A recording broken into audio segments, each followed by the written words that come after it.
पश्चिम महाराष्ट्रातल्या जिल्ह्यांमध्ये कशा प्रकारच्या राजकीय घडामोडी होत आहेत पाहूयात। अहमदनगर जिल्हा परिषद आणि पंचायत समितीच्या निवडणुका जसजशा जवळ येऊ लागल्यात तसतसं राजकीय वातावरण आणखीच तापू लागलेलं आहे। नेते मंडळींच्या सभा बैठकांना वातावरणात रंगत वाढलेली आहे। नेते मंडळींबरोबर राजकीय पक्षांबरोबर प्रशासनही सतर्क झालेलं आहे।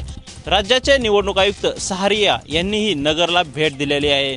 जिल्हाधिकारी कार्यालयात सहारे यांनी मीटिंग घेऊन कायदा सुव्यवस्थेचा आढावा घेतलेला आहे। जिल्ह्यातील अनेक ठिकाणी अवैध दारू विक्री त्याचबरोबर अवैध दारूची वाहतूक यावर ठोस कारवाई केलेली आहे आणि अनेक जणांना दंड ठोठून अटकही करण्यात आलेले आहे। त्यामुळे जिल्हा प्रशासन तरी जिल्हा परिषद निवडणुकीच्या पार्श्वभूमीवर अलर्ट झाल्याचं पाहायला मिळतंय। कॅमेरामन कुणाल जायकरसह पांडुरंग रायकर, एबीपी माझा, अहमदनगर। सोलापूर जिल्हा परिषदेच्या रणसंग्रामात मुख्यमंत्र्यांनी आज प्रवेश केला असून त्यांनी पहिली प्रचाराची सभा माळशिरस तालुक्यातील वेळापूर येथे घेतली। या इथं उत्तम जानकर यांच्यासह अनेक मंडळींना भाजपमध्ये प्रवेश दिला। मात्र मुख्यमंत्र्यांच्या आजच्या भाषणातून काहीतरी वेगळं मिळेल, चटपटीत मिळेल या आशेने आलेल्या लोकांची निराशा झालेली आहे। मुख्यमंत्र्यांनी आज ना शिवसेनेला टार्गेट केलं ना काँग्रेस राष्ट्रवादीवर आरोप केले।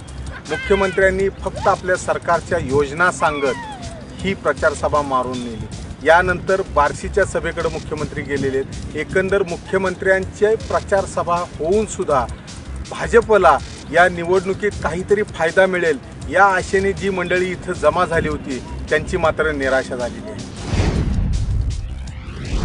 झेडपीच्या 64 जागांसाठी आणि गणाच्या 128 जागांसाठीची आकडेवारी उमेदवारांची प्रचंड वाढलेली आहे। राष्ट्रवादीमध्ये मोठ्या प्रमाणात बंडखोरी केल्याचं दिसून येत आहे।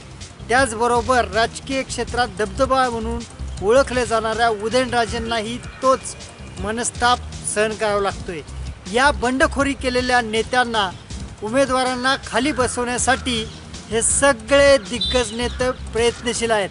मात्र असं असताना आता हे उमेदवार सध्या आउट ऑफ रेंज आहेत। यांना रेंजमध्ये आणण्याचा प्रयत्न या सगळ्याच नेते मंडळींनी सुरू केला आहे। एकंदरीतच 13 तारीख ही या प्रमुख नेत्यांसाठी महत्त्वाची ठरणार आहे।